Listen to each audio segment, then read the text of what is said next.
నమస్తే, welcome to hit TV. నేను నరేష్. మాజీ ముఖ్యమంత్రి వైసీపీ అధినేత జగన్మోహన్ రెడ్డిపై మరో కేసు బుక్ అయింది. ఇదే మాట్లాడదాం. మనతో పాటు రాజకీయ సామాజిక విశ్లేషకులు కృష్ణకుమారి గారు ఉన్నారు. మేడం నమస్తే. నమస్తే. జగన్మోహన్ రెడ్డి వరుస పర్యటనలో జనాల ప్రాణాలు పోవడం, ఆయన పైన కేసులు ఇవన్నీ అవుతుంటే తాజాగా మరో కేసు బుక్ అయింది మేడం. గుంటూరు మిర్చి యార్డ్కి ఆయన మొన్న పర్యటించిండు. ఎన్నికల కోడ్ నేపథ్యంలో ఈ నెల 19న ఆయన పర్యటించడం జరిగింది. మరో కేసు నమోదు చేశారు. ఆయనతో పాటు అంబటి రాంబాబు, ఇంకా 2-3 నాయకుల పైన. ఏం చెప్తారు మేడం జగన్ వైఖరి పైన? ఆయన అత్యుత్సాహంగా అనిపిస్తుంది. ఇదేమైనా ఎలక్షన్ ఇయరా ఇంత హడావుడి చేయడానికి? కానీ ఈ టైంలో చేయాల్సింది ఏంటి అంటే, మీరు అసెంబ్లీ లోపల, అసెంబ్లీ బయట, ప్రజాక్షేత్రంలో అసెంబ్లీ బయట అంటే మీరు చేయవలసిన పోరాటాలు ఉన్నాయి, అవి చెయ్యండి. ఏదైనా ధర్నాలు చేయండి, లేదు రాస్తారోకోలు చేయండి, ఎంఆర్ఓలకు పిటిషన్లు ఇవ్వండి, కలెక్టర్కి పిటిషన్లు ఇవ్వండి, ఊపిరాడనివ్వకుండా చేయండి. ఎమ్మెల్యేలని, గెలిచిన ఎమ్మెల్యేలని అవేమీ చేయకోకుండా కరెక్ట్గా దారిని పోయేది ఎవడరా అంటే దెబ్బలు తినేది నేనేరా అన్నట్లు అక్కడ ఎలక్షన్ కోడ్ ఉంది, ఎమ్మెల్సీ ఎలక్షన్స్ కోడ్ ఉన్నాయని తెలిసి కూడా, అంటే ఇప్పుడు అంత తెలియనంత అమాయకులు అయితే కాదు మీరు. లేడీకి లేచిందే పరుగని వెళ్ళాలి అంటే వెళ్ళాలి. ఇలా వెళ్ళడము, కావాల్సిన పద్ధతుల్లో పర్మిషన్స్ తీసుకోకపోవటము, ఏదో ఒక సెన్సేషన్ క్రియేట్ చేయాలనుకోవడం కేసు అయితే అవని కేసులు వాళ్ళకి వాళ్ళతో కేసులు పెట్టించుకోవాలి అనే ఒక దృక్పథం వచ్చేసింది. ఇప్పుడు వాళ్ళు పెట్టకపోతేనేమో వాళ్ళకేమనిపిస్తుంది, మేము ఇంత చేతగాని వాళ్ళమా కేసులు పెట్టలేకపోతున్నాము అను. కేసులు పెడితేనేమో అంటే ఇది ఒక వ్యూహం అనమాట, ముందస్తు వ్యూహం ఇది. నేను చట్టానికి వ్యతిరేకంగా వెళ్తాను, నా మీద కేసు అవుద్దా అవదా, అవ్వకపోతే వాళ్ళ చేతగా అంటాను, అయితేనేమో నా మీద కక్ష సాధింపు. ఈ వెరసి ఈ రెండు వాళ్ళకే నష్టం, ప్రభుత్వానికే నష్టం అనే ఉద్దేశంలో ఉన్నారు. కానీ మీ పోరాటము ప్రభుత్వం మీదే. అది ఎవరి కోసం అయి ఉండాలి? ప్రజల కోసం అయి ఉండాలి, ప్రజల అవసరాల కోసం అయి ఉండాలి. అంతేగాని మీ ఎగ్జిస్టెన్స్ కోసం, మీ ఉనికి కోసం చేయాల్సింది కాదు కదా పోరాటాలంటే. రాజకీయ పార్టీలు ఉనికిని చూసుకోవటం కాదు, ప్రజల కోసం పనిచేయాలి రాజకీయ పార్టీలు. రాజకీయ నాయకులు ఆ విధంగా ఉండాలి. ఇప్పుడు జగన్ చాలా దుందుడుగ్గా వెళ్తున్నాడు. మొన్నటికి మొన్న పల్నాడులో పర్యటించేటప్పుడు కారు కింద పడి కార్యకర్త చనిపోవడం జరిగింది. అసలు అంత చుట్టూ అంత జనాలు ఉన్నప్పుడు అంత స్పీడ్గా వెళ్లాల్సిన అవసరం ఏంటండి? స్పీడ్గా వెళ్ళకపోతే ఆ యాక్సిడెంటే జరిగేది కాదు. పోనీ స్పీడ్గా వెళ్ళకపోయినా 5-10 స్పీడ్ వెళ్ళినా మేడం, కింద పడ్డప్పుడు చుట్టుపక్కల చాలా మంది ఉంటారు కదా మేడం, ఇమీడియట్ గా కార్ని దనదన బాధేసి తీస్తే అయిపోతుంది. ఆ డేర్ ఎవరు ఎందుకు చేయలేదంటారు మేడం? అంటే జగన్ ఉన్నాడు ఆ కారులోనా? ఆ కారులో జగన్ ఉన్నాడు, ఆ స్పీడ్గా వెళ్తుంది, మనకు దెబ్బలు తగిలితే అసలు పైగా వాళ్ళకి 11 కార్లకో ఎన్ని కార్లకో పర్మిషన్ ఉంది, కానీ ఏకంగా 30-40 కార్లు వచ్చేసినాయి. పైగా ఈ కారులో అతిరథ మహారాజులు అందరూ కూర్చొని ఉన్నారు, విడుదల రజనీ దగ్గర నుంచి అందరూ కూర్చొని ఉన్నారు. వీళ్ళ నోరులు ఏమైపోయినాయి? ఒక మనిషి పడ్డాడు అంటే అసలు ఒక మనిషి ప్రాణం ముఖ్యమా అక్కడ? మీ పరుగులు ముఖ్యమా?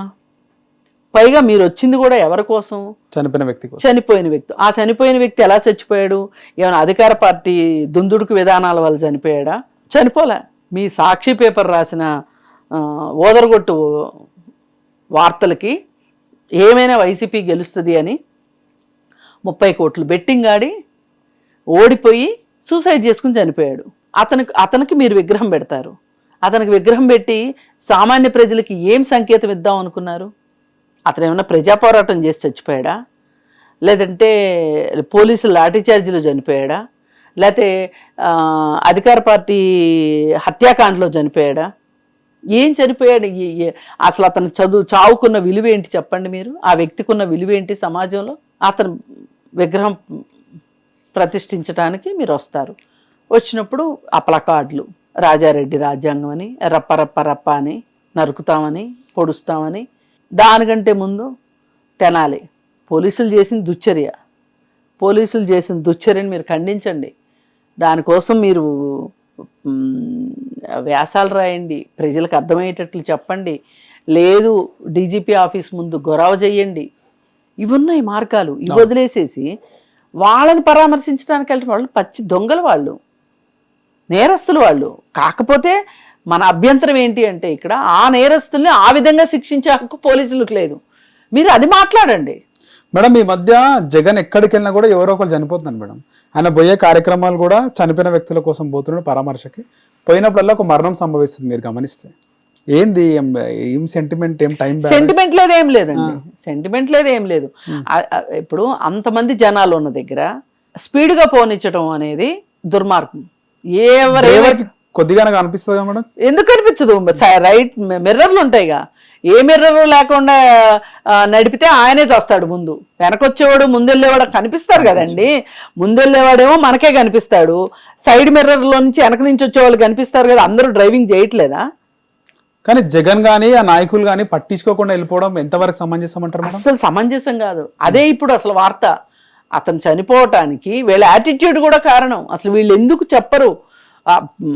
మనిషి పడ్డాడు అని చెప్పి పక్కల నుంచి అరుస్తున్నప్పుడు అంత స్పీడ్గా వెళ్ళాల్సిన అవసరం ఏంటి? వీళ్ళు చూసి కూడా ఊరుకున్నారు. మిగతా వాళ్ళు ప్రాణం అంటే లెక్కలేదు అసలు కాదు. వాళ్ళకి ప్రాణం అంటే లెక్కలేదు అనే దానికి చాలా ఉదాహరణలు ఉన్నాయి. సొంత బాబాయినే ఏం చేశారు? వాళ్ళకి ప్రాణం అంటే లెక్క ఉందా? మరి ఆ ఎమ్మెల్సీ సంతోష్ బాబేనా డ్రైవర్ని చంపి డోర్ డెలివరీ చేశారు. ఇన్ని ఉండగా ఇంకా మనం కొత్తగా మాట్లాడుకునేది ఏంటి? సినిమాలో చూసిన దృశ్యాలన్నీ ఇక్కడ అన్నీ కనిపిస్తున్నాయి. వీళ్ళకి ప్రాణాలంటే లెక్కలేదు. వాళ్ళ పదవి, వాళ్ళ డబ్బులు ఉంటే చాలు, ఇంకేం అక్కర్లేదు వాళ్ళకి. ఇది ఇలా చేసుకుంటూ వెళ్తున్నాడు జగన్. ఇప్పుడు మిర్చి యార్డుకి వెళ్ళడంలో కూడా వెనక వాళ్ళ ఉద్దేశం ఏంటి అంటే ఎమ్మెల్సీ ఎలక్షన్లు ఉన్న సందర్భంలో కోడ్ ఉంటుందని కూడా తెలిసి వెళ్ళినందుకు గాను అతని పైన కేసు బుక్ అయింది. ఇది కూడా రాజకీయ కక్ష. ప్రభుత్వం మా మీద కక్ష కట్టింది అంటే ఇక ఎవ్వరేమీ చెప్పలేరు. ఏదైనా అతను అసెంబ్లీకి వెళ్ళి అసెంబ్లీలో ప్రజల తరఫున ఎలుగెత్తి చాటాల్సిన అవసరం ఉంది. అసెంబ్లీలో పోరాటం చేయాలి, బయట పోరాటం చేయాలి. అలా చేయకోకుండా తనదైన శైలిలో తను పోరాటాలు చేసుకుంటూ వెళ్తాడు. పోరాటం అనుకుంటున్నాడు. మరి అది రేపు పొద్దున ఎలక్షన్స్ టైం వచ్చేసరికి ఏ విధమైన పరిణామాలు అవుతాయి, ఏం జరుగుతుంది, అతనికి మంచి అవుతుందా చెడు అవుతుందా, అసలు ఈసారి ఎలక్షన్స్ వరకు అతను ఉంటాడా, అతను బెయిల్ రద్దు అవుద్దా, అన్ని ప్రశ్నలే కదా. అన్ని ప్రశ్నలే. పైగా అదే కోయలు ముందే కూర్చింది అన్నట్లు సంవత్సరం అవ్వలేదు ఎలక్షన్లు అయ్యి, కొత్త అధికారంలోకి వాళ్ళు వచ్చి సంవత్సరం కాలేదు. ఇప్పుడే నువ్వు ఈ విధంగా సమస్యల చుట్టూ పరిగెట్టి హడావుడి చేసి ఏంటి సాధిస్తావు? ఇది టైం ఏంటి అంటే ప్రజల తరఫున పోరాటం చేయడానికి, ప్రజల గొంతుకుని నువ్వు అసెంబ్లీలో వినిపించటం, అది చెయ్యాలి. అక్కడ ఏమీ పని జరగకపోతే పిలిచి వెయ్యొచ్చు, అట్లాగే రోడ్డు పైన పోరాటాలు చేయొచ్చు, మంత్రులు ఇల్లు గొడవ చేయొచ్చు, ఎమ్మెల్యేల ఇంటికి గొడవ చేయొచ్చు, కలెక్టర్ ఆఫీస్ ముందు కూర్చోవచ్చు, ధర్నాలు చేయొచ్చు, ఎన్నో ఉన్నాయి మార్గాలు. అవన్నీ